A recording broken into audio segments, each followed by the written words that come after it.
인사하실까요? 앞뒤에 계신 분들과도 한번 인사하겠습니다. 사랑하고 축복합니다. 지난주에 말씀드린 것처럼 우리의 예배는 수직적으로 하나님과 만나는 예배이면서 또 우리 옆에 있는 분들과 교제하고 주님 안에서 아름다운 교제가 있는 그러한 예배입니다. 여러분, 강림절기 첫째 주일을 지난주에 보내시고 오늘 우리가 둘째 주일을 맞았습니다.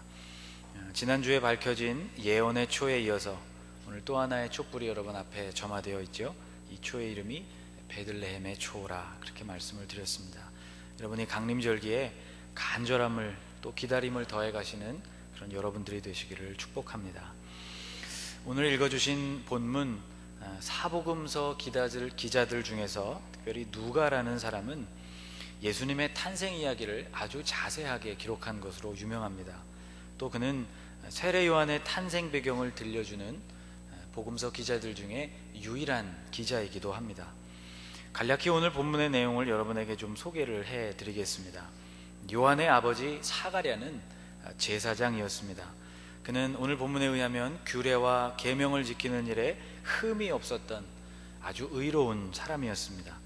그런데 이 가정에 고민이 하나 있었는데 자식이 없었다는 것이었습니다. 마침 예루살렘 성전에서 제사장이 되어 제사장으로서의 섬기는 그러한 직무의 기간이 되었고, 놀랍게도 그는 분향하는 일을 맡게 됩니다. 여러분, 분향하는 일, 제사장이 맡게 되는 직임 중에서 모든 사람들이 부러워하는 직임이라 그런 말씀을 드렸죠. 왜냐하면 제사장으로서는 성소 제일 깊은 곳까지 나아가서 하나님의 임재 가장 가까이에까지 도달할 수 있는 그러한 직임이었고, 그래서 하나님 가장 가까운 곳에서 하나님을 섬길 수 있는 직무였기 때문이었고, 둘째는 분향을 마치고 나오게 되면 기다리고 있는 백성들에게 축복문을 선창할 수 있는 기회가 주어지기 때문에 모든 제사장으로서는 이 일을 맡고 싶은 그러한 직무였다, 그런 말씀을 드렸습니다. 더더군다나 이 직무는 제비 뽑기를 통해서 이루어졌기 때문에 수없이 많은 제사장들 가운데에서 제비가 뽑혀져서 한 사람에게 주어지는 이 분향의 직무는 평생 동안 제사장 직무를 맡는 동안에 한 번 해볼까 말까한 아주 귀한 직분이었다는 것입니다. 그런데 오늘 본문에 보면 사가랴가 제비를 뽑아서 바로 그 분향하는 직무에 뽑히게 됩니다. 그리고 기쁘고 흥분된 마음으로 그 직무를 수행하려고 성소에 들어갔습니다. 이제 분향을 마치게 되면 바깥으로 나와서 그 일을 돕는 모든 제사장의 무리와 함께 일렬로 성소 앞에 있는 계단에 쭉 늘어서서 기도하고 있었던 백성들을 향해서 축복문을 읽고 선포하는 그러한 일을 감당하면 이제 분향하는 제사장으로서의 직무가 다 마쳐지게 됩니다. 여러분, 혹시 손가락을 이렇게 하실 수 있나요? 저도 잘 안 되는데 한번 해보십시오. 여러분 이스라엘에 가셔서 손가락을 이렇게 할 수 있다고 이스라엘 사람들에게 여러분 보여주시면 아마 이스라엘 사람들이 여러분에게 그렇게 얘기할지 모릅니다. 당신의 피에 제사장의 피가 흐르는군요. 왜냐하면 성소에서 분향하고 나온 제사장들이 밖에서 기다리면서 기도하고 있는 백성들을 축복할 때에 바로 이런 손 모양으로 백성들을 향해서 축복을 했기 때문입니다. 이 모양은 마치 여러분 식사할 때 쓰는 포크 모양 비슷하죠. 히브리어의 알파벳 중에 쉰이라는 글자입니다. 하나님을 뜻하는 첫 번째 글자이죠. 전능하신 하나님 샤다이의 첫 글자이기 때문에 그런 모양으로 백성들을 축복합니다. 그러니까 이런 직무를 맡으려고 그 제비가 본인에게 뽑혀지기를 간절히 원하는 그런 제사장들이 참 많았습니다. 사가랴가 드디어 제비가 뽑혀져서 정말 기쁘고 흥분된 마음으로 하나님 앞에 분향을 하고 이제 그 직무를 마치려고 나오려고 생각을 했을 터인데, 성소에서 그 직임을 마치고 나온 사가랴의 모습은 사람들이 기대했던 것과는 좀 다른 모습이었습니다. 얼굴은 아주 상기되어 있었고 무언가 굉장히 당황한 표정이 역력했고, 더더군다나 축복문을 선창해야 하는 제사장이 말을 못하는 상태가 되어서 바깥으로 나오게 된 것이죠. 바로 천사 가브리엘이 그에게 전해준 그 말을 믿지 못해서 생겨난 결과였습니다. 여러분, 이 하나님의 엄청난 은혜와 또 제비가 뽑혀져서 이 놀라운 직무를 감당했던 이 사가랴에게 도대체 무슨 문제가 있었길래 그에게 이러한 어려움이 닥쳤던 것일까요? 제가 여러분께 드리는 몇 가지 질문에 여러분 한번 답해 보시면서 그 원인들을 좀 찾아가 보았으면 좋겠습니다. 여러분, 오늘 본문 중에서 천사 가브리엘이 사가랴에게 나타나서 앞으로 되어질 일들에 대해서 설명하는 가브리엘의 대사 분량이 여러분 얼마나 되는가를 한번 좀 찾아보시기 바랍니다. 여러분, 몇 절부터 몇 절까지이죠? 13절 말씀부터 17절까지의 말씀입니다. 분량이 아주 많습니다. 제가 한번 빠르게 읽어보겠습니다. 천사가 그에게 이르되 사가랴여 무서워하지 말라. 너의 간구함이 들린지라. 내 아내 엘리사벳이 내게 아들을 낳아주리니 그 이름을 요한이라 하라. 너도 기뻐하고 즐거워할 것이요 많은 사람도 그의 태어남을 기뻐하리니 이는 그가 주 앞에서 큰 자가 되며 포도주나 독한 술을 마시지 아니하며 모태로부터 성령의 충만함을 받아 이스라엘 자손을 주곧 그들의 하나님께로 많이 돌아오게 하겠음이라. 그가 또 엘리야의 심령과 능력으로 주 앞에 먼저 와서 아버지의 마음을 자식에게 거스르는 자를 의인의 슬기에 돌아오게 하고 주를 위하여 세운 백성을 준비하리라. 빨리 읽어도 여러분 이렇게나 많이 오랫동안 읽어야 하는 바로 이것이 천사 가브리엘이 사가랴에게 나타나서 앞으로 일어날 일에 대해서 설명한 그 자세한 내용입니다. 그런데 여러분, 사가랴가 이 이야기를 듣고 천사에게 대답하고 있는 그 대사, 그 대답은 여러분 몇 절이나 될까요? 한 절입니다. 그렇죠? 18절 말씀, 여러분 18절 말씀을 한번 같이 읽겠습니다. 사가랴가 천사에게 이르되 내가 이것을 어떻게 알리요? 내가 늙고 아내도 나이가 많으니이다. 여러분, 사가랴에게 나타난 가브리엘이 기쁜 마음으로 하나님이 주신 놀라운 소식을 이렇게 선포하고 있는데 사가랴는 단 한 줄로 대답을 하고 있다는 것입니다. 여러분, 제가 여러분에게 또 묻겠습니다. 천사 가브리엘이 그에게 나타나서 전해준 이 소식이 재앙이었습니까? 아니었죠. 그에게 굉장히 기쁜 소식이었습니다. 간절히 바라던 바였습니다. 여러분, 7절 말씀을 보면 이렇게 되어 있습니다. 엘리사벳이 잉태를 못함으로 그들에게 자식이 없고 두 사람의 나이가 많더라. 이 부부에게는 자식이 없었다는 것이죠. 그래서 간구했다는 것이죠. 13절 말씀에 보면 이렇게 나와 있습니다. 같이 한번 읽어볼까요? 천사가 그에게 이르되 사가랴여 무서워하지 말라. 너의 간구함이 들린지라. 너의 간구함이 들린지라. 내가 그토록 기도해왔던 그 기도가 오늘에서야 응답된다. 그런 말을 하고 있는 것입니다. 19절 말씀에 보면 천사 가브리엘이 말하기를 이 좋은 소식을 너에게 전한다고 고백하고 있습니다. 그런데 여러분, 사가랴의 이 대답, 내가 이것을 어떻게 알겠습니까? 하는 이 대답은 참으로 부정적인 반응이 아닐 수 없습니다. 여러분께 잘 와닿지 않는 것 같아서 제가 듣기 평가 문제를 준비했습니다. 여러분, 다음 대화를 잘 들어보시고 질문에 한번 대답해 보십시오. 식당 주인과 손님의 대화입니다. 식당 주인이 이렇게 말합니다. 저희 식당은 국내산만 취급합니다. 그랬더니 손님이 이렇게 대답합니다. 그걸 어떻게 알아요? 자, 여러분, 문제입니다. 손님은 지금 주인을 믿고 있나요? 아니지요. 그것을 어떻게 알겠습니까? 라고 묻고 있는 이 질문 속에는 믿을 수 없다는 의심이 들어 있습니다. 사가랴가 지금 하고 있는 대답, 내가 이것을 어떻게 알리오? 라는 이 대답이 바로 여러분 그런 부정적인 대답인 것이죠. 여러분, 이 사가랴의 대답은 사가랴의 문제만이 아닙니다. 이 문제는 오늘 여러분과 저의 문제입니다. 무엇이 문제입니까? 우리는 자꾸만 알려고 한다는 것이 문제입니다. 하나님, 내가 이것을 어떻게 알겠습니까? 라고 하나님께 말한다는 것이죠. 여러분, 주님은 우리에게 무엇이라고 말씀하시는지 아십니까? 하나님은 우리에게 믿으라고 말씀하십니다. 도마는 알기를 원했습니다. 요한복음 14장 말씀을 보면 부활하신 주님, 이제 그 십자가를 지시고 그 길로 걸어가실 주님에 대해서 도마가 이렇게 묻습니다. 도마가 이르되 주여, 주께서 어디로 가시는지 우리가 알지 못하거늘 그 길을 어찌 알겠사옵나이까. 세번역 성경으로 읽어보면 주님, 우리는 주님께서 어디로 가시는지도 모르는데 어떻게 그 길을 알겠습니까? 어디로 가시는지 그 길을 알려주셔야 우리가 알 것이 아닙니까? 그렇게 묻고 있는 것이죠. 그런데 여러분, 주님은 무엇이라고 대답했는지 여러분 잘 아시죠? 한번 6절 말씀을 같이 읽어보겠습니다. 예수께서 이르시되 내가 곧 길이요 진리요 생명이니 나로 말미암지 않고는 아버지께로 올 자가 없느니라. 주님이 이렇게 말씀하시는 것입니다. 길이 바로 너의 눈앞에 있지 아니하느냐. 내가 길이니 나를 따라오면 된다고 말씀하시는 것입니다. 우리는 자꾸만 하나님께 알려달라고, 어떻게 될 것인지 주님 알려달라고 기도하지만 주님은 우리에게 믿으라고 말씀하시는 것이죠.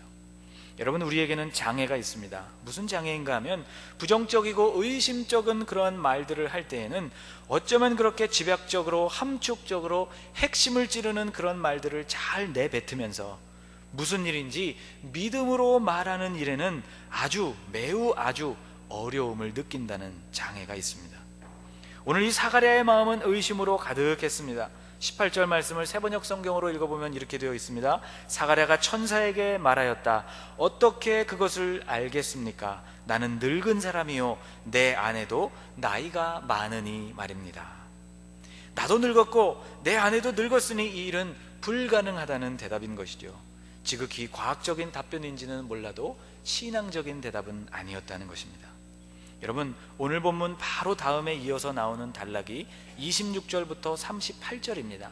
여기에는 사가랴에게 나타났던 똑같은 천사 가브리엘이 마리아라는 처녀를 찾아가서 똑같은 소식, 아들을 낳게 될 것이라는 소식을 전하는 장면이 기록되어 있습니다. 그런데 이 마리아의 모습이 사가랴의 모습과는 완전히 대조적입니다.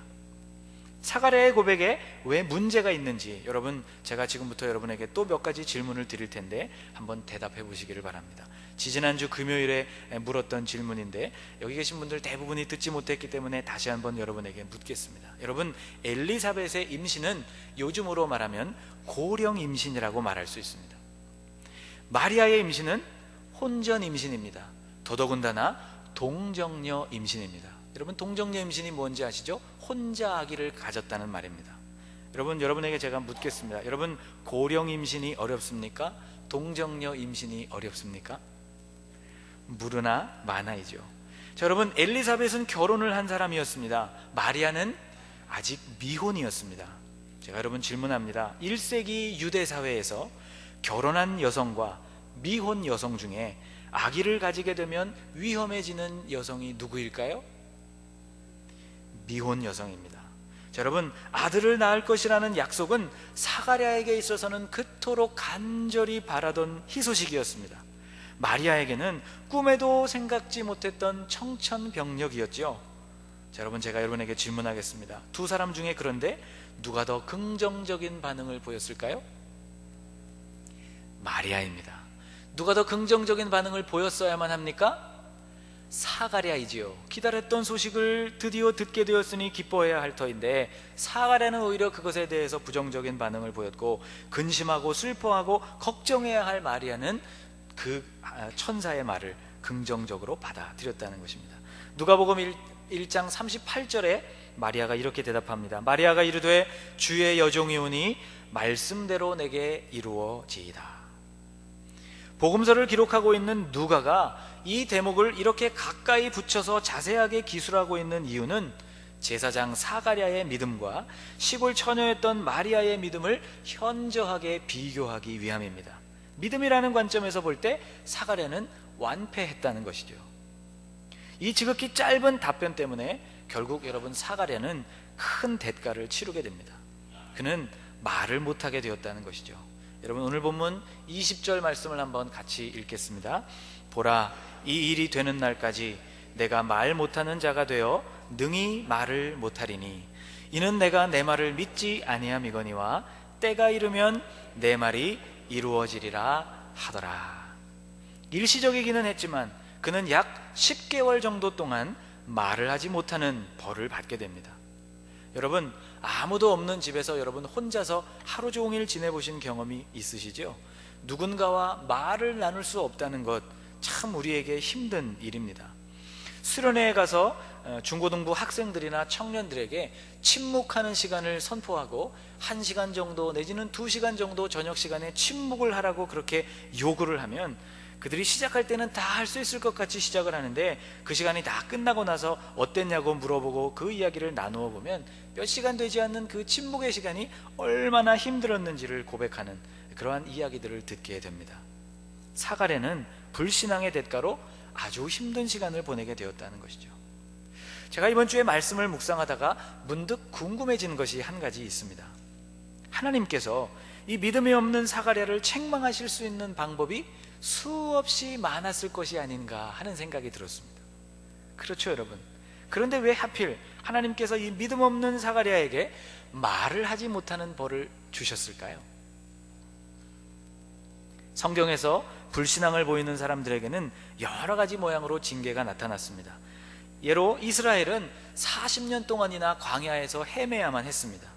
불평하고 원망하던 이스라엘 백성들에게 하나님이 불뱀을 보내셔서 그들을 물게 하신 적도 있습니다. 게하시라는 사람은 나아만 장군이 걸렸던 그 나병에 오히려 자기가 걸리고 마는 저주를 받게 되기도 했습니다. 모세에게 대적하는 사람들은 불에 삼켜지기도 했고 땅이 입을 벌려서 그들을 땅속으로 삼켜버리기도 했습니다. 여러분, 사가랴는 왜 하필이면 말을 못하게 되었을까요? 제가 얻은 결론은 이렇습니다. 믿음과 말이 아주 긴밀한 관계에 있기 때문에 그렇습니다. 그의 말로 불신앙을 나타내었으니 그가 다시는 믿음 없는 말을 할 수 없도록 주님께서 그 입술을 닫아 주신 것이죠. 여러분, 사가랴의 혀가 언제 풀리게 되었는지 여러분 잘 아시죠? 오늘 우리가 읽지는 않습니다만은 오늘 20절 말씀이 말하는 바로 이 일이 되는 날, 곧 하나님이 주신 약속대로 그들에게 아들이 태어나는 그때에 혀가 풀리게 되었다는 것입니다. 그때가 언제입니까? 믿지 못하고 의심하던 그 일이 사가랴의 눈앞에 현실로 나타나게 되었던 바로 그날을 말하는 것입니다.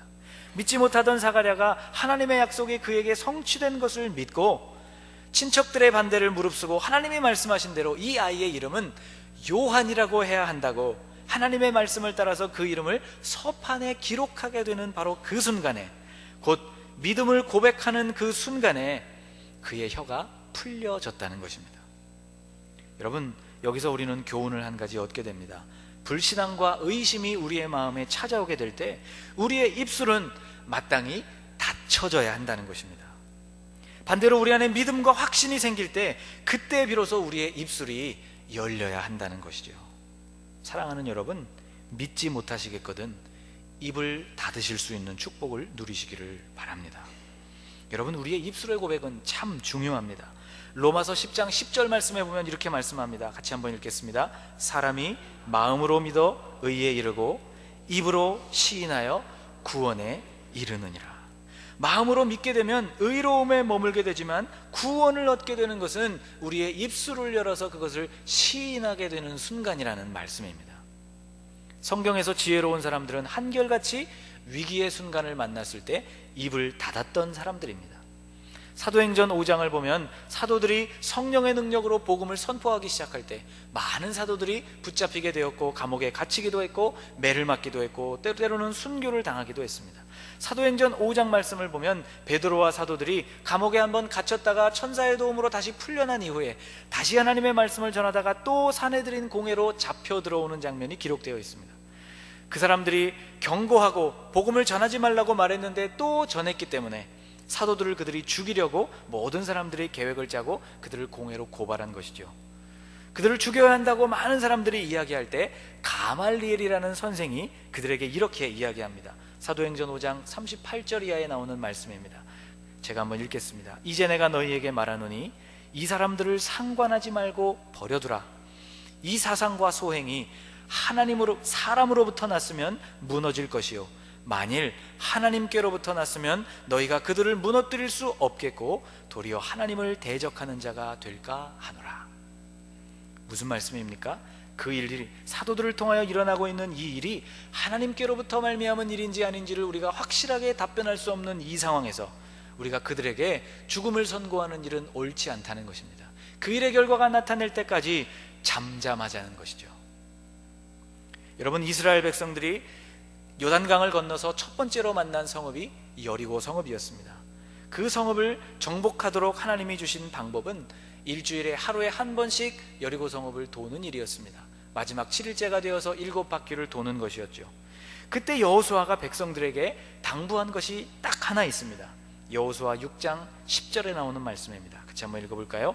여호수아가 백성에게 명령하여 이르되 너희는 외치지 말며 너희 음성을 들리게 하지 말며 너희 입에서 아무 말도 내지 말라. 그리하다가 내가 너희에게 명령하여 외치라 하는 날에 외칠지니라 하고. 아멘. 그들이 침묵 속에서 여리고를 돌았다는 것입니다. 여러분, 일주일 동안 매일같이 같은 시간에 새벽 일찍이 일어나서 아무것도 하는 일 없이 여리고성을 한 바퀴 돌고 와서 진중으로 돌아와서 쉬는 일, 여러분, 이것이 이스라엘 백성들에게 얼마나 어려웠을까요? 이스라엘 백성들에게 이것은 충분한 불평과 원망거리였다는 것입니다.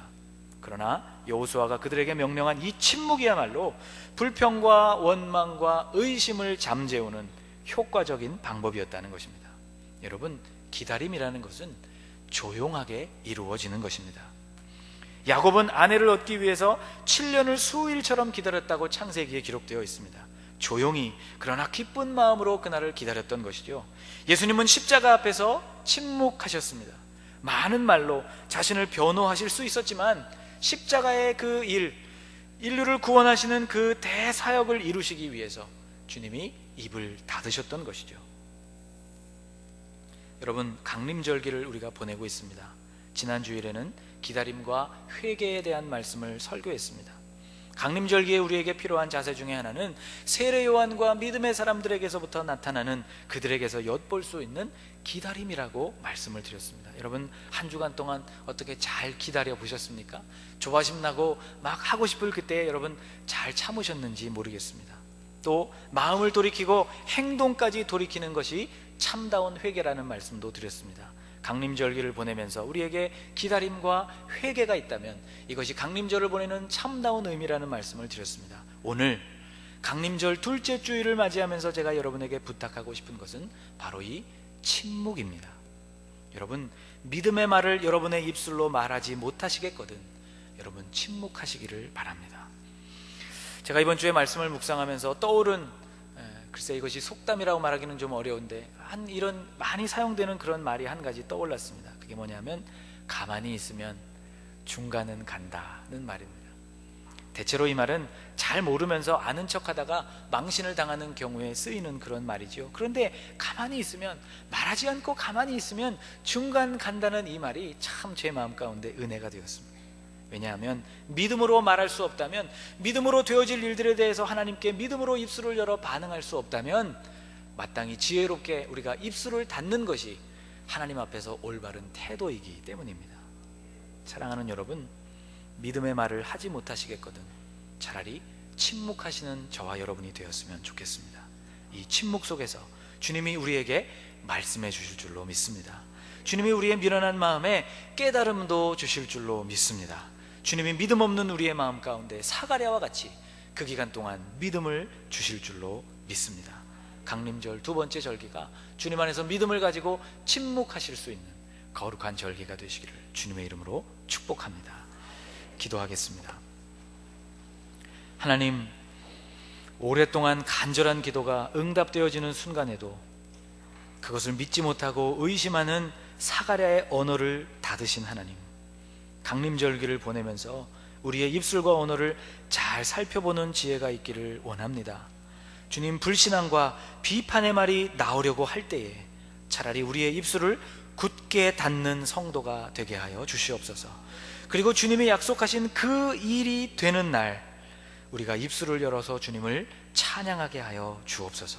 하나님, 이 강림절기가 말은 줄이고 묵상의 깊이는 더해가는 거룩한 절기가 되게 하여 주옵소서. 예수님의 이름으로 간절히 기도하옵나이다. 아멘. 말씀을 기억하시면서 찬송가 105장을 함께 찬송하겠습니다.